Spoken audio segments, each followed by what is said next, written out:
The intelligence revolution has hit a physical wall.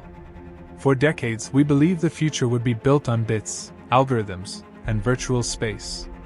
But as artificial intelligence consumes more electricity than entire nations, Silicon Valley is being forced back into the physical world. The thirst for megawatts is so intense that tech giants are now turning to the most controversial energy source in history. This is the story of the atomic AI, the high-stakes marriage between the digital frontier and the nuclear renaissance. The math is brutal. Every query to a frontier model requires a massive burst of energy. By the end of the decade, AI data centers could consume 10% of the world's total power grid.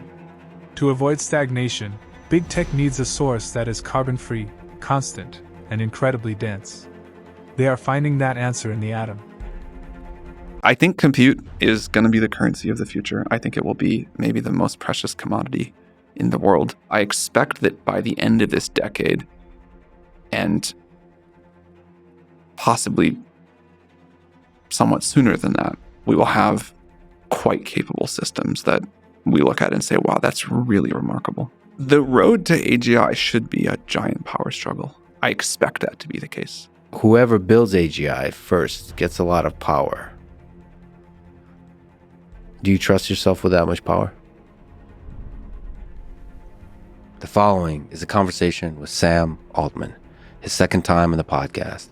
He is the CEO of OpenAI, the company behind GPT-4, ChatGPT, Sora, and perhaps one day, the very company that will build AGI.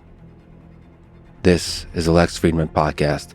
To support it, please check out our sponsors in the description. And now, dear friends, here's Sam Altman. Take me through the OpenAI board saga that started on Thursday, November 16th, maybe Friday, November 17th for you. That was definitely the most painful professional experience of my life. And chaotic and shameful and upsetting and a bunch of other negative things. Sam Altman has been sounding the alarm. From fusion to modular fission, he understands that the real race isn't just for smarter algorithms, it's for more power. If the energy grid fails to keep up, the path to AGI will be blocked by a wall of high-voltage limits.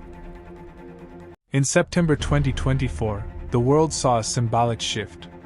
Microsoft signed a massive 20-year agreement to reopen 3 Mile Island. A site once synonymous with nuclear failure is now being rebranded as a beacon of clean energy for the cloud.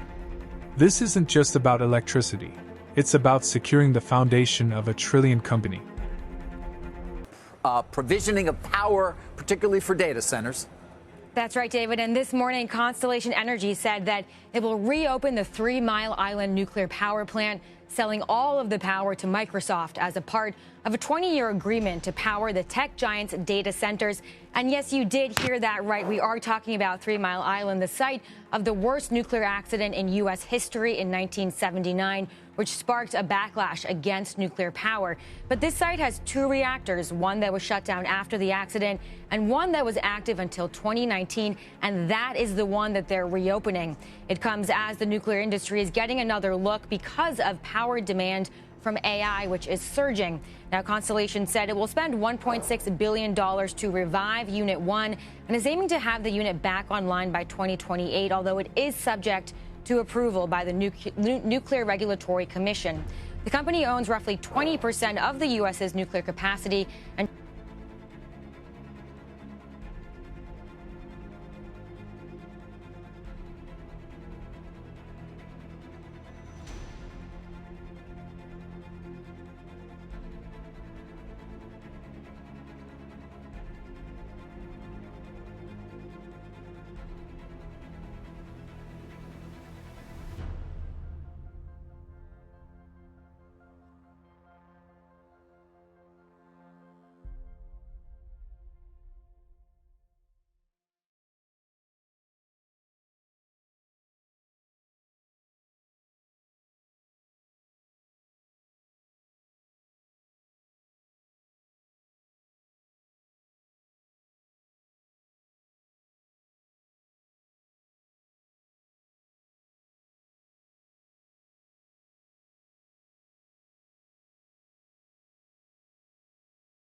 But why is the thirst so intense? The answer lies in the hardware. Modern AI factories aren't just rows of servers.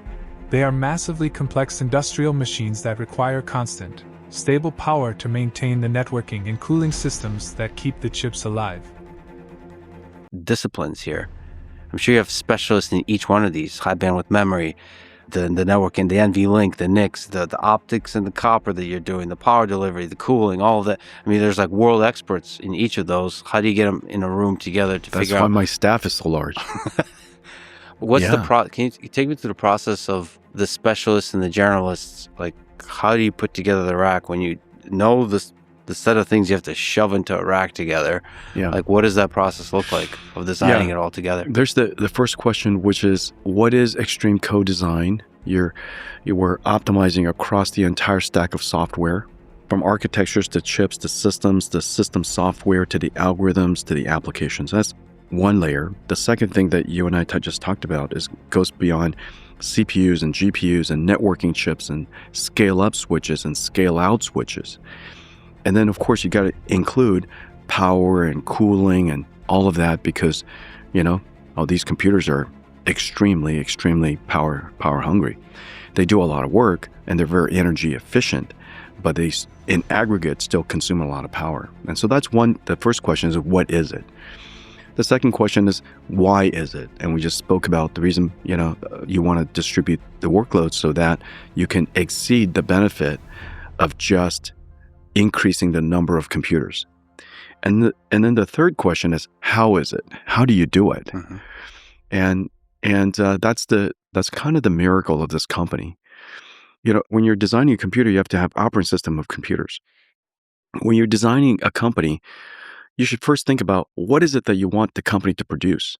I see a lot of companies' organization charts and they all look the same. Hamburger organization charts, software organization charts, and car company organization charts, they all look the same. And it doesn't make any sense to me. The goal of a company is to be the machinery, the mechanism, the system that produces the output. And that output is the product that we like to create. It is also designed, the architecture of the company should reflect the environment by which it exists. It almost directly says what you should do with the organization. My direct staff is 60 people. I don't have one-on-ones with them because it's impossible. You can't have 60 people on your staff if you're. While Microsoft reopens old giants, others are building smaller, more efficient reactors. Small Modular Reactors, or SMRs, are designed to be built in factories and deployed directly to data centers. And the man who has spent 2 decades and billions of dollars preparing for this moment is Bill Gates. It was like a battle fought in public to a surprising degree, and that was extremely exhausting to me, much more than I expected. I think fights are generally exhausting, but this one really was. The board did this Friday afternoon. I really couldn't get much in the way of answers, but I also was just like, well, the board gets to do this, and so I'm going to think for a little bit about what I want to do, but I'll try to find the blessing in disguise here. And I was like, well, my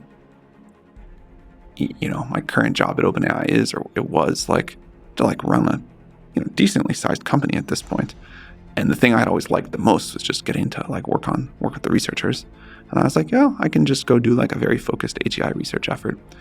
And I got excited about that. It didn't even occur to me at the time to possibly that this was all going to get undone. This was Friday afternoon. So you've accepted the death very of this quickly, very quickly. Within, I went through a little period of confusion and rage, but very quickly. And by Friday night, I was talking to people about what was going to be next, and I was excited about that. I think it was Friday evening for the first time that I heard from the exec team here, which is hey, we're gonna fight this, and we think, well, whatever.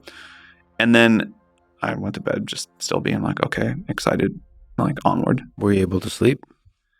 Not a lot. It was one of the weird things was this period of 4.5 days where sort of didn't sleep much, didn't eat much, and still kind of had a surprising amount of energy. You learn a weird thing about adrenaline and wartime. So you kind of accepted the death of this baby OpenAI. And I was excited for the new thing. I was just like, okay, this was crazy, but whatever. It's a very good coping mechanism. And then Saturday morning, this is more than an energy play. It's a question of energy sovereignty. In the race for AGI, the nation and the company that secures the most reliable, carbon-free energy first will set the terms of the future. The uranium supply chain is becoming the new geopolitical frontline, and the stakes could not be higher. The atomic AI is the definitive trend of our era. It is the realization that the digital and physical worlds are inextricably linked. As we build the future of intelligence, we are rediscovering the power of the atom.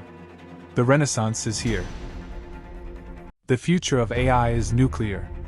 Subscribe to follow the evolution of the intelligence age and discover the hidden systems that power our world. The struggle for reality has just begun.